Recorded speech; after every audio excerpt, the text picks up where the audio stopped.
Hello and welcome to Sincerely Speaking. I'm Marcy Amaro, and I am thrilled to introduce you today to one of my new friends, Bridget Hom. We actually met when she presented during a networking event, and I automatically resonated with her message and with everything that she has to say. We have since had a conversation that I thought was phenomenal, and I can't wait for you to hear everything that she has to share. Bridget, thank you so much for being with us today. It is such a great pleasure to have you here.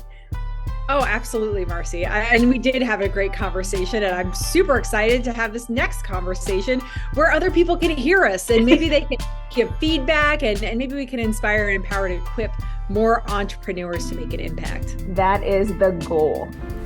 Hi, welcome to Sincerely Speaking. I'm Marcy Amaro, your self-leadership coach. Now, what that means is I'm here to help you rediscover your calling, tap into your greatest potential and strengths, and eliminate those things that keep getting in your way and in the way of your success. So whatever success looks like to you, whether it is in your career, in your business, in your relationships, or in your life in general, I'm here to help you get out of your own way, remove the obstacles, and elevate all of your life to the next level. If you're ready to see everything that you're capable of and see what your life can look like, I invite you to head on over to marcyamaro.com and set up a 30-minute clarity and confidence call where we will talk about your mission, your vision, your goals, the things that you're here on this planet to create, what might be getting in the way up until now, and some actionable, amazing ways to get out of your own way to eliminate all those obstacles and reach the level of success that you've been dreaming of. Are you ready? Are you ready for the next level? Then stick around to this conversation of Sincerely Speaking, and then head on over to marcyamaro.com and schedule your 30-minute call. Can't wait to meet you in person. Chat soon. All right. So Bridget, as I always start with my guests, I love for everybody to get to know a little bit more about what you do and how you got started. So would you mind sharing a little bit of your journey and what it is that you do for a living? Absolutely. Well, I do business life coaching, motivational speaking, and then I wrote a best-selling book called Stuck on Ready because it takes too long to get ready, right? Just have to be ready before you feel ready and just take action. And but before I wasn't always this polished, and there wasn't always the white blazer, there wasn't always the virtual office. Honestly, it was in the 2020, which I call the reinvention evolution. I was right. Wouldn't you say it was too? Absolutely. Absolutely. For many of us, it was a time of like figuring out, well, what do I do now? No more twiddling our thumbs, right? And many of us made some massive shifts into entrepreneurship, I would say. Many people had no choice to venture into entrepreneurship. Mm-hmm. There was no other way to do it, to monetize our influence.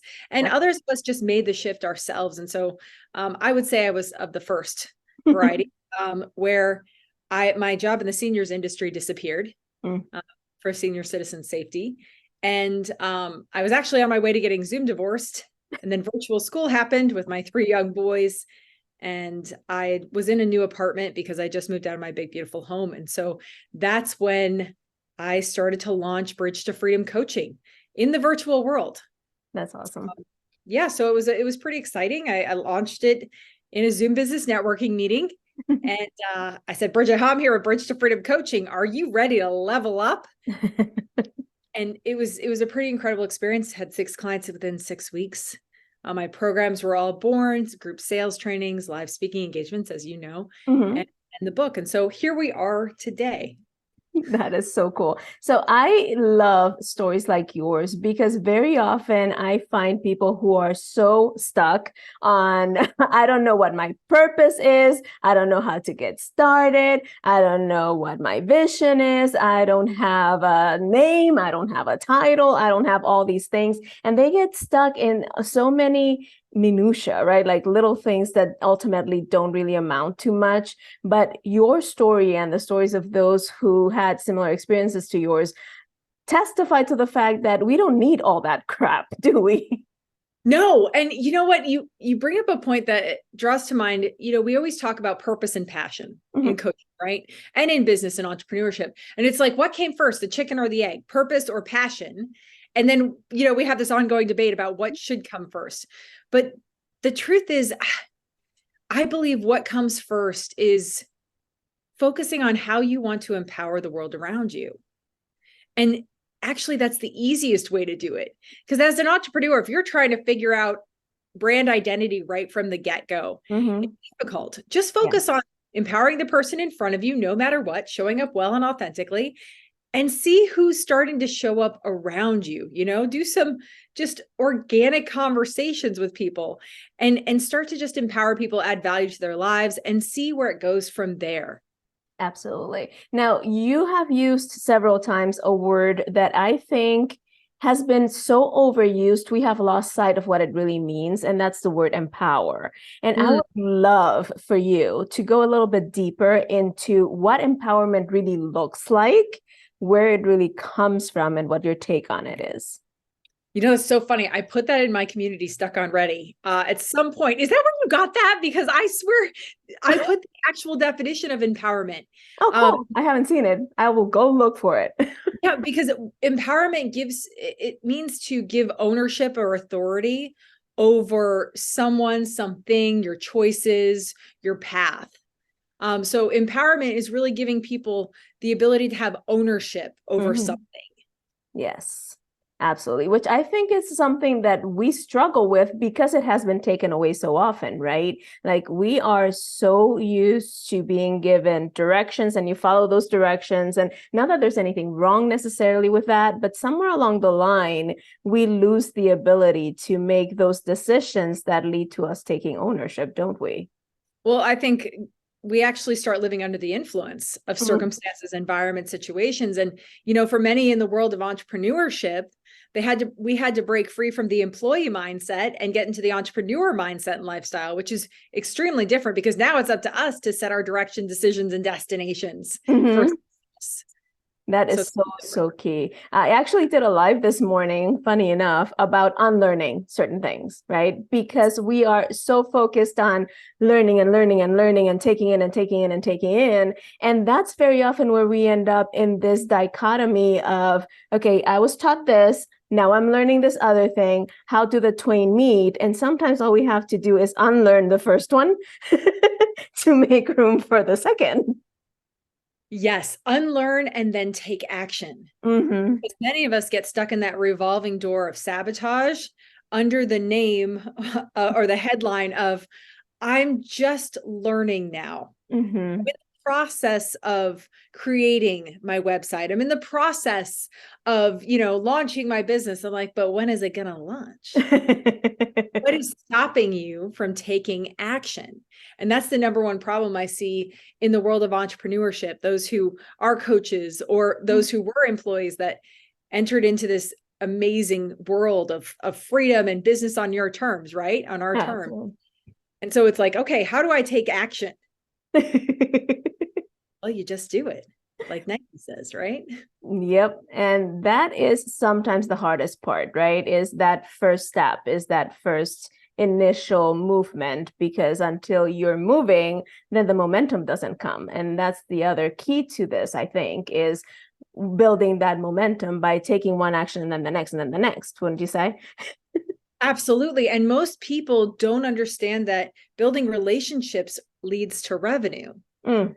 We get caught up in the tasks of, okay, I have to do this task. I have to post. I have to create a website. I have to have the ideal business cards. I have to have a book written. Okay, now I'm ready.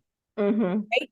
And I want to say, if you're listening right now, and this is you right now, I want to encourage you. Build relationships, make 20 new connections a day, whether it be on LinkedIn, Facebook, Alignable, the Owl app. Look into that, OWWLL. Find ways to build connections and build relationships, because any single person, this is a tip for any entrepreneur out there. Get in the mindset that any single person you meet is a prospect, a client, or a referral partner. Because what happens if you're not in that mindset? Yeah. We're trying to figure out, could I work with this person? That's not your job to make that answer. Your job is to present the solution that could potentially solve the problem of the person in front of you. Yeah. Right? Absolutely. Couldn't said it better myself. No, I believe that sometimes we do get stuck in this whole, and there's this element, and I know, I believe that you will agree with this statement, right? But there's this element of desperation, almost, and neediness when our mindset is on, is this my next client? Is this my next client? Is this my next client?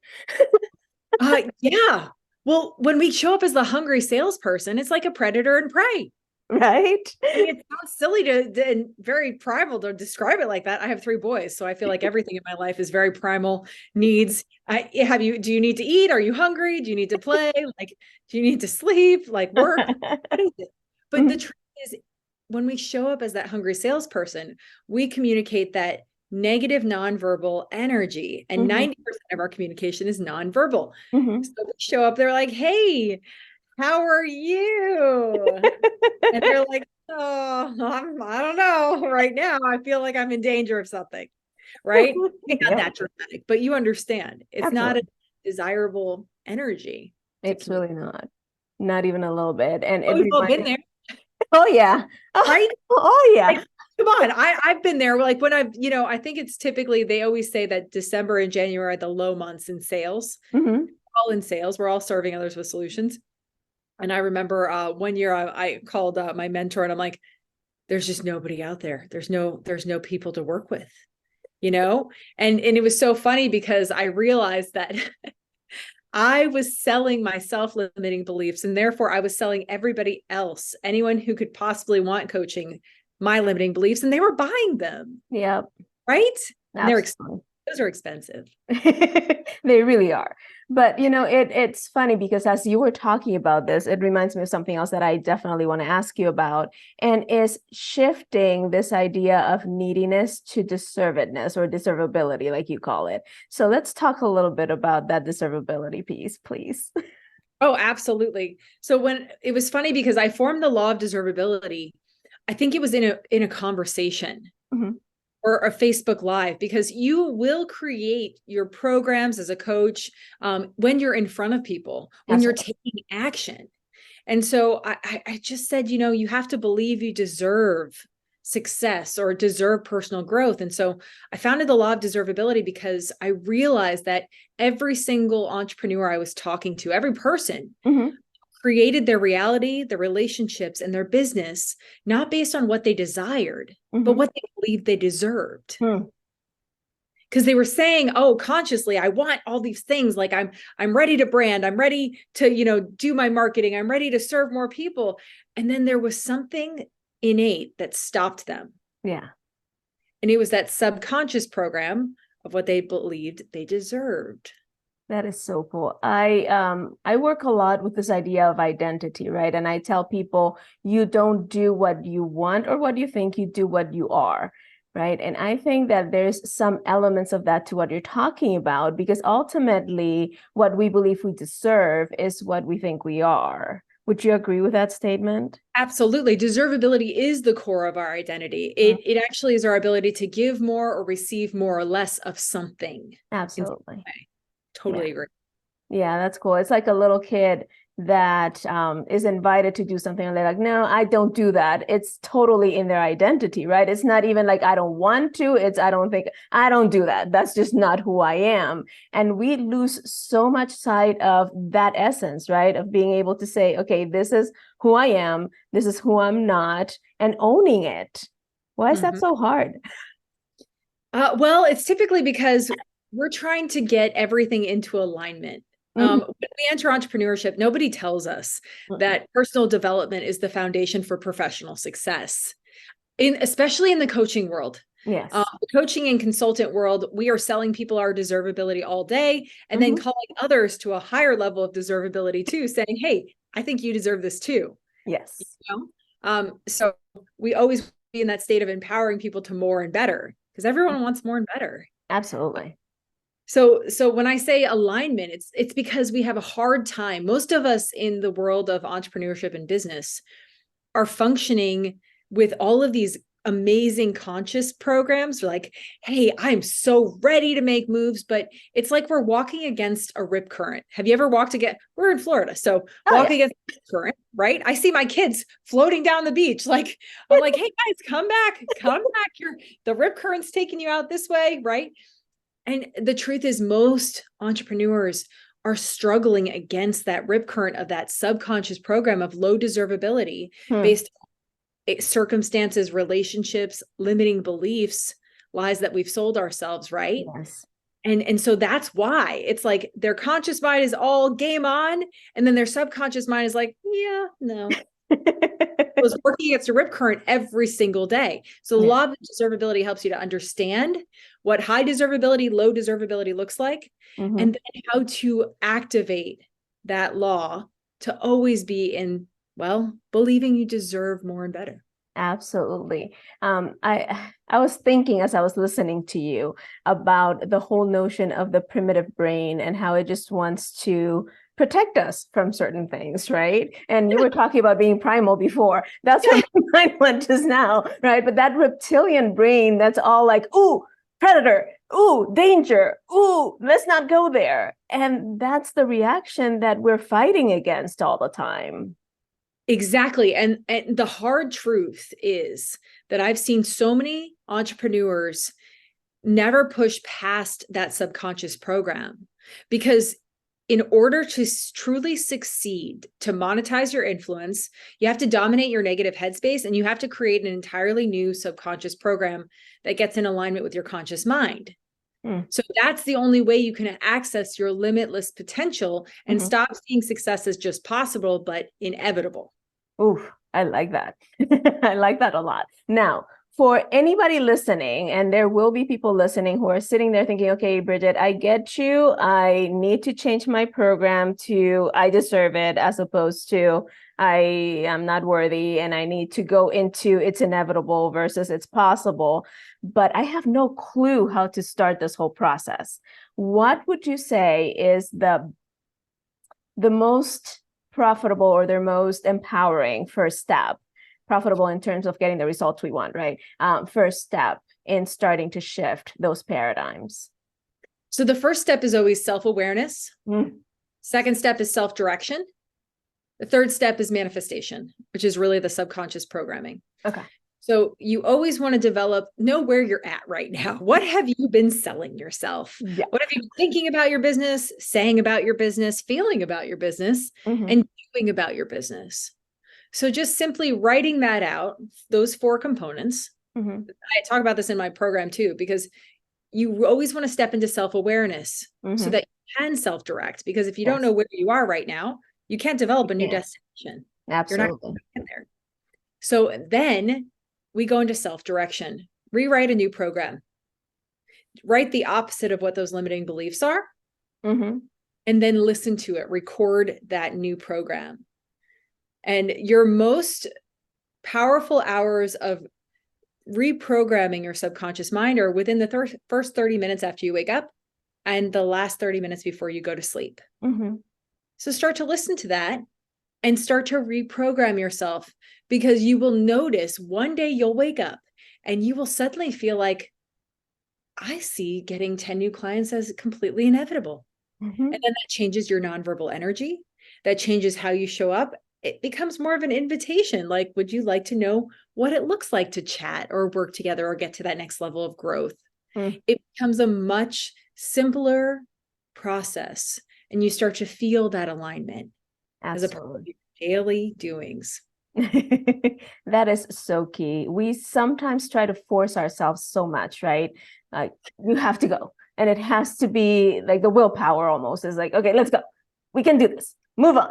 Go. And I actually see people out there teaching. I see other coaches out there teaching that what you need to do is push yourself to do. I find that creates more negative energy in some of us. It might be different for other people, but at least for me, I feel like that pushing myself creates this resistance almost inside of myself of, no, I don't want to push myself. Well, yeah. Well, like I said earlier, you're pushing against a negative subconscious program. So eventually you're going to hit burnout because you're not stopping to be self-aware.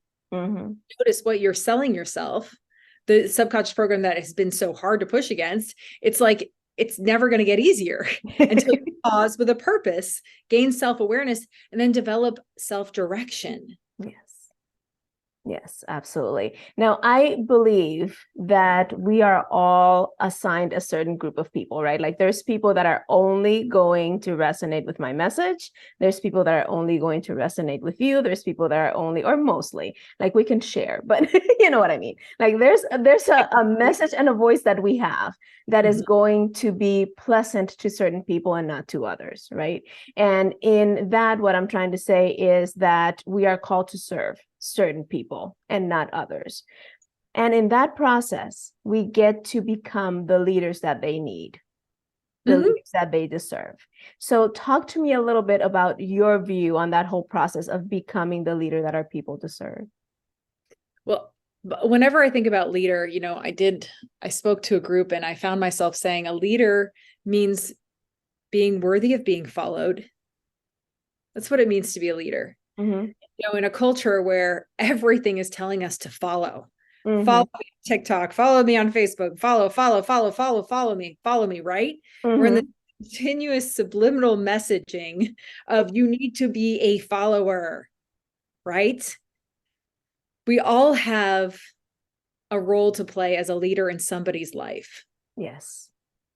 And I always say that in order to be a leader, you must be calling people to more and better. Mm-hmm. Must be getting people into a place of intentionality. Mm-hmm. They are no longer living under the influence Mm-hmm. of circumstances, environments, situations, emotions, a negative headspace. I would say hire and fire the right mental team. Yes. So leaders are constantly calling people to be intentional about what they're doing and who they're being. Mm-hmm. I'd say that's the best way to put it. And intentionality begins with that awareness piece too, right? If we're not really aware of where we are and where we want to go, that intentionality piece becomes almost impossible. Well, yes, we must be willing to become self-aware. What do I notice about myself today, right? Mm-hmm. Or else we're not going to connect well with others. That is true. That is so true. All right. So to bring this full circle a little bit, for those of us who do know where we want to get to, but we continuously find ourselves being stuck on the wrong side of being stuck, right? Because as you mentioned earlier, being stuck on ready is what we want, but we continuously find ourselves just going back to being stuck on the non-empowering pieces, on the things that don't serve us. What do you believe is the first piece of awareness, right? So it begins with awareness, right? But what is the first piece within that awareness that we should be asking ourselves or really looking at? Oh, that's a loaded question, because when I think about that question, I think about entrepreneurship, and I think about the personal side of this as well. So let's look at the entrepreneurship side of this. With developing awareness, I instantly went to, okay, well, first of all, you want to go into your identity. And I think of brand identity. And I asked this question the other day. I said, what do you want to be known for? Because you'll only be known for one thing. So what do you want to be known for? I want to be known for empowering the person in front of me, no matter what. Empowerment is what I will be known for. And I've asked so many people this, what do you want to be known for? And it's funny because when they talk about their business and what they were starting off with, and then I asked them who they want to empower and what they want to be known for, it's entirely different. So it's very, very important in entrepreneurship to know, what do you want to be known for? Yes. And it kind of just hones it all in. Absolutely. When it comes to the personal development aspect of things, you want to ask yourself a simple question. You want to say, will I be happy if my life looks the same like it does today, 20 years from now? Will I be happy with my lifestyle, with the money I'm making, with the people that I'm involved with how I'm showing up? With how I'm coming off, my weight, my appearance, the communities I'm a part of, my belief system. Will I be happy if absolutely nothing changes 20 years from now? That's powerful. So that's what I would say, those two things. When you look at yourself as an entrepreneur and you look at yourself just as yourself. Well, that is outstanding. Now, we are coming close to the end of our time together, but I would love for you to share what you have coming up, how people can connect with you, if there's any invitation in particular that you would like to make to anybody listening. This is your time. The floor is yours. Well, thanks for empowering me with that. All right. Well, Marcy, honestly, I know you have my book as well, and I love giving anyone a free copy of this book at stuckonready.com, because this book is like a coaching session. It's a conversation between me and you and you and you. So there's branding, sales, marketing, and the law of deservability in there. So I absolutely want you to have that for yourself. If you would like to be a part of my community, it's Stuck on Ready on Facebook. Actually, I need to say that. Stuck on Ready, entrepreneur and business owner on Facebook. And if you'd like to reach out to me personally, it's just bridgethom.me. That is all the information. But let me tell you something about the book, because like she said, I do have the book. And there are a lot of books out there that make lofty promises, but then they're full of fluff, right? Bridget's book is actionable. It walks you through steps. It has questions for you to consider. It has exercises for you to do. So it's not fluff. So if you're looking for a non-fluff book that is going to help you get that awareness piece and get started on the path, obviously there's no way that anybody can put everything you need in one book, but she comes pretty close. So thank you. I tried. But yeah, go ahead and go get that book. I highly recommend it, and go through the exercises. Like she said at the beginning, action is a big piece in all of this, right? Because we can think all we want, we can meditate all we want, we can envision all we want, but until we start putting feet to our faith, as I say, or moving forward in a direction that takes us to our destination, then there's no point. 100%. So right. Any last thoughts that you want to share with us, Bridget, before we let you go? Well, I always say, word of encouragement. Make your number one goal to show up well and authentically. Make your number two goal to empower the person in front of you, no matter what. Awesome. So go ahead and go get the book, go join her community, look her up in all the platforms. I believe she's in pretty much all the platforms. I know she's on Instagram, LinkedIn, Facebook. Just look for her because she's awesome. And connect with her. All her links will be in the show notes as well. And Bridget, thank you so much again for this time and for all the value that you have added to our community today. Marcy, you're awesome. And I'm grateful to share space with you any day. Oh, thank you so much. I hope you have found as much value and impact in this conversation as we found in creating it for you. If you have, then go ahead and share this with someone else in your life that you know might find it valuable. And in the meantime, don't forget about my offer to head on over to marciamaro.com and schedule your free 30-minute clarity and confidence call. We will talk through all your dreams, all your plans, all your goals, the things that might be getting in the way. And if it makes sense for both of us, I might invite you to join me in one of my programs or one of my coaching packages, but there's no obligation, and I promise you that this will be the best 30 minutes you've spent in a long, long time. So again, head on over to marciamaro.com, set up that time to chat, and I will see you on the other side. And in the meantime, share, subscribe, like, and I will see you next week here on Sincerely Speaking. Thank you.